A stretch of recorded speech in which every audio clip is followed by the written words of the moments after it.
gang, Maggie here outside the headquarters of Naughty Dog Software. Up there, the gang is hard at work on their new game, Jak and Daxter, the Precursor Legacy.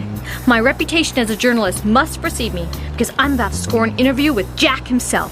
Let's head on up. You may recognize Naughty Dog as the folks behind that famous Bandicoot, star of the Crash series. Now they're working hard to make stars of Jak and his buddy Daxter. I'm going to get a little FaceTime with Jak and discuss his rise to fame. I can't seem to find the receptionist, but Jak's gotta be around here somewhere. Excuse me, I'm here to see Jak. He's expecting me? Jak who? Jak. From Jak and Daxter? Yeah, you might want to try the conference room down the hall. Have you guys seen Jak? I had a couple quick questions for him. Jak is just a CG character, but I can tell you anything you want to know. He's a poly, not a CG character. What's up with you fleshies anyway? Always trying to claim credit for our hard work. Right. Jak's just a little busy right now. But there's some folks in the studio who might be able to answer your questions.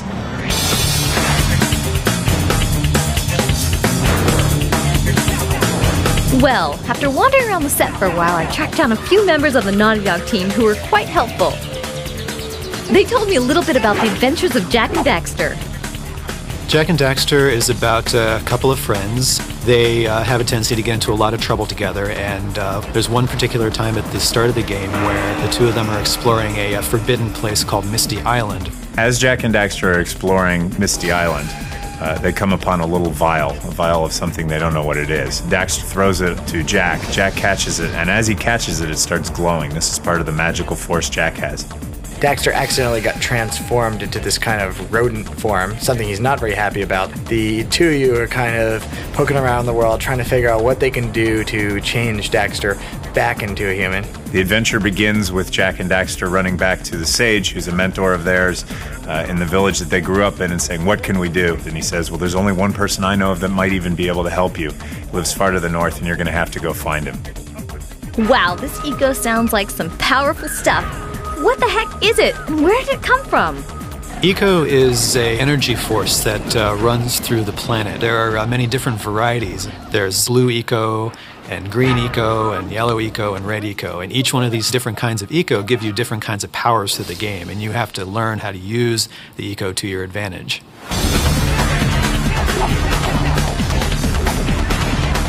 We have dark eco, which acts as a catalyst for all the other ecos. Like blue eco, by itself, you might have some sparks, you'd have static electricity rubbing your feet on the floor or whatever, right? You mix some dark eco in there and you've got a thunderstorm, millions of volts and just incredible power. So, Jak and Daxter leave their village and set off to find an antidote to turn Daxter back into his human form. I'm actually in Sandover Village, which is where you start the game. There's a bunch of huts behind me, as you can see. Those huts are the dwelling place of a lot of the villagers that you'll meet when you first start the game. And all of these villagers generally have something that they want you to do for them, and you can do these quests and tasks and get a power cell in exchange. One particular example is the sculptor in Sandover Village has lost his muse. She's run away to Misty Island. She's a little furry creature. And so when you get to Misty Island, you'll see the muse running around. So if you catch the muse and bring it back to the sculptor will give you a power cell. Oh, my muse! You saved her! Oh, you really are the best. Here, take this power cell. I won't need it now that I have my inspiration back. Well, that sounds simple enough. What else are those two going to be doing? There's a tremendous number of different tasks in the game. Some are incredibly simple, like just find a little hidden place and collect a reward. Others are woven across a number of different levels. A specific example of these tasks would be in the first village. The mayor is complaining that the village has no power anymore because the eco power beam from the jungle is broken. And so you have to go into the jungle and discover that the evil lurkers have diverted the power beam into their machine, and then you have to realign the beam towers all across the jungle to connect it back to the village. Jak and Daxter face a ton of enemies in the game, like these nasty lurkers who are constantly in their face. But be careful, they're a lot smarter than they look. They're actually quite intelligent. So for example, in many cases, if you come to a gap in a cliff and you jump it, they'll jump it and keep chasing you.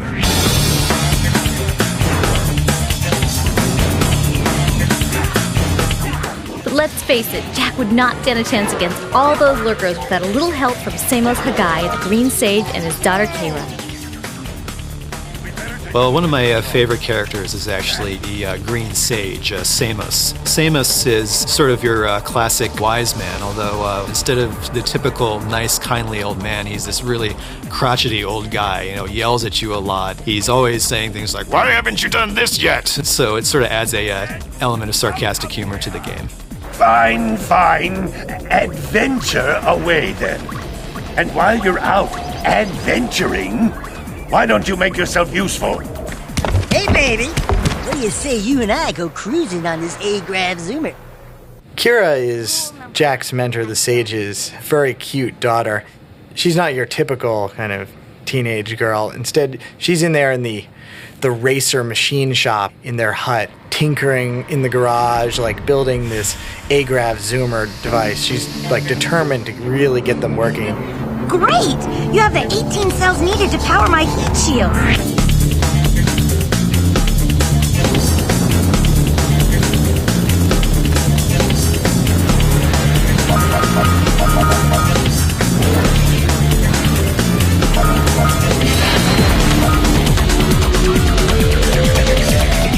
The Naughty Dog team spent a ton of time working on the details of the game to get it looking as good as they can, and it shows.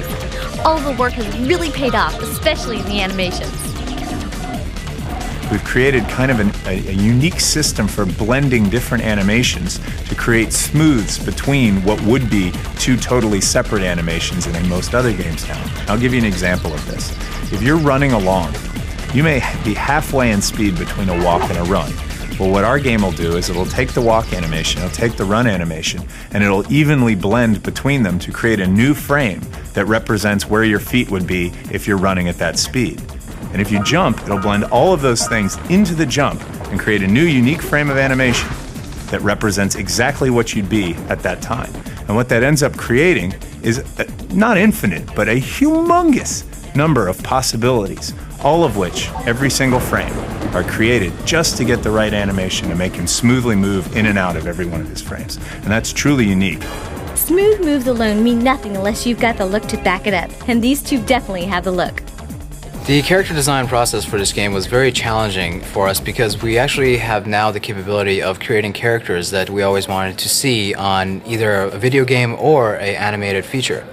And because of that, the level of detail that Jack has is about 6 times greater than what the level of detail that Crash had. So for example, Jack himself is more polygons and is more detailed than the entire screen was in a single frame of Crash. Just Jack.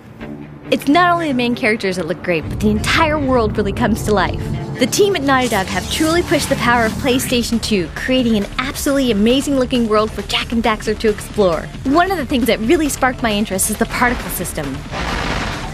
The particle system is a very handy thing. It deals with little tiny chunks of stuff that you can sort of assemble together into making a flame or a piece of smoke or maybe ripples or rain.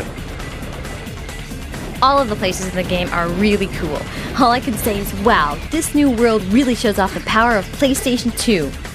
One of my favorite visual effects in the game is when you kind of battle your way up to the top of the tower over there, the one with the rotating disc on it. You can then look down across several levels worth of kind of coastline, and you see your village and the beach, and look on towards the end of the game, and you get this awesome sense of like space, and it's just very dramatic.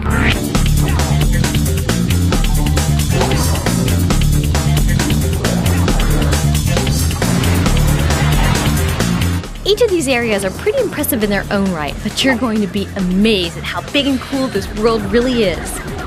One of the things we set out to do at Jak and Daxter is to create a giant contiguous world.